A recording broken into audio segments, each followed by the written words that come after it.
Bayangkan eskalasi perang antara India dan Pakistan. Dua-duanya punya nuklir. Rudal, India udah tiba di Pakistan. Kalau itu berubah menjadi perang proksi itu, Gibran mau ngapain di situ? Mesti ada pembagian kerja itu.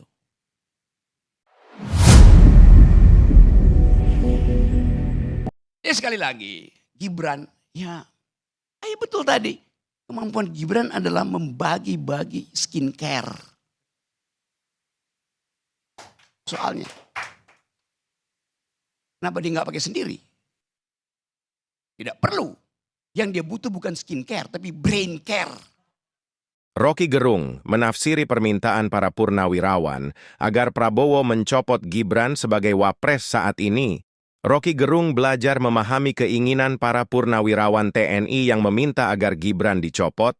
Rocky berkeyakinan bahwa permintaan purnawirawan tersebut gelisah karena melihat kemampuan dari Gibran sebagai wapres. Di awal video ini, Rocky Gerung memberi analogi dengan peristiwa saat ini yang sedang terjadi ketegangan antara India-Pakistan, maka dengan melihat peristiwa ini, para purnawirawan ikut prihatin. Jika memang ketegangan ini bisa terjadi perang, maka dibutuhkan seorang pemimpin yang benar-benar bisa memahami keadaan, serta bisa menangani keadaan tersebut. Jadi kita mulai melihat bahwa kendati tadi secara politis susah, tetapi drive psikologi publik mengarah pada pemaksulan Gibran. Itu soalnya.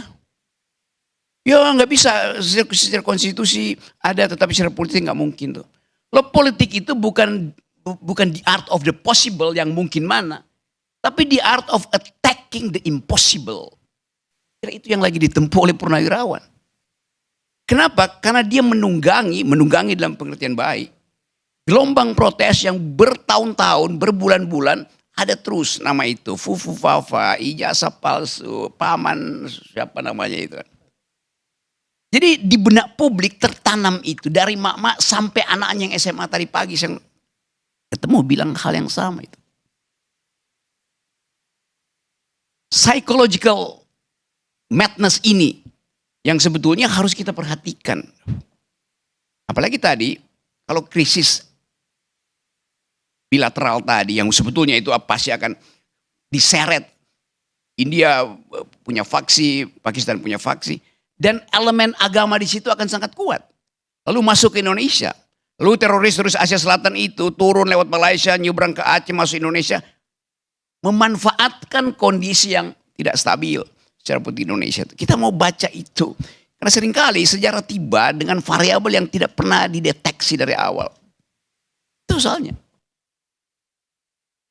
Pasti kalangan purnawirawan dapat variabel baru untuk memastikan bahwa maksulkan sekarang si Gibran. Karena kondisi berbahaya secara regional. Masuk akal. Blessing in disguise. Dia dapat poin itu. Mungkin ini orang sebut ini sunatullah dapat poinnya purnawirawan. Karena ada krisis baru di Asia itu. Ketegangan antara Pakistan dan India yang basisnya ideologis itu. Merembet pada soal-soal potensi kekerasan turun ke Asia Selatan. Itu real variabel yang mesti kita lihat.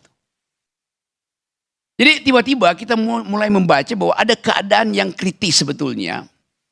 Yang mungkin sekarang Bais, BIN atau Departemen Pertahanan mulai menghitung variabel itu. Kalau terjadi keadaan kedaruratan yang saya sebut tadi, attacking the impossible itu.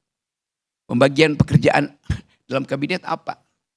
Rocky Gerung juga menyampaikan bahwa kegaduhan saat ini di negeri ini adalah disebabkan Jokowi. Rocky menganggap bahwa Jokowi saat ini memanfaatkan polemikem ijazah palsu dengan diatari ulurnya dan tidak mau menunjukkan ijazahnya tersebut yang sudah mengorbankan beberapa orang anak bangsa ini. Udah 2 tahun. Apalagi soal ijazah hari ini. Digembar-gemborkan oleh lawyer Jokowi bahwa kalian menghasut, membuat kegaduhan. Yang bikin gaduh itu Jokowi. Selama 2 tahun Jokowi bikin gaduh.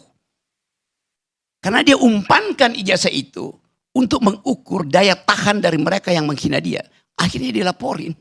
Kenapa nggak dari 2 tahun lalu? Kegaduhan ini berlangsung karena Jokowi tidak jujur untuk mengatakan ini asli atau palsu. Kalau memang akhirnya ijazahnya asli misalnya. Problem kita, kenapa ijazah yang aslimu itu kau tahan? Kau permainkan opini publik dengan menahan ijazah itu. Kau bikin kegaduhan dengan menahan ijazah aslimu. Laporin aja Jokowi. 2 tahun dia bikin kegaduhan kok. Dan hasil kegaduhan itu 2 orang, 3 orang, 4 orang masuk penjara. Itu cara berpikirnya begitu. Jadi sekali lagi kita berupaya untuk melihat masalah ini bukan dari black letter of law yang diatur di dalam proses pemaksulan. Bahkan hukum tata negara bicara itu. Tapi ini soal legitimasi moral.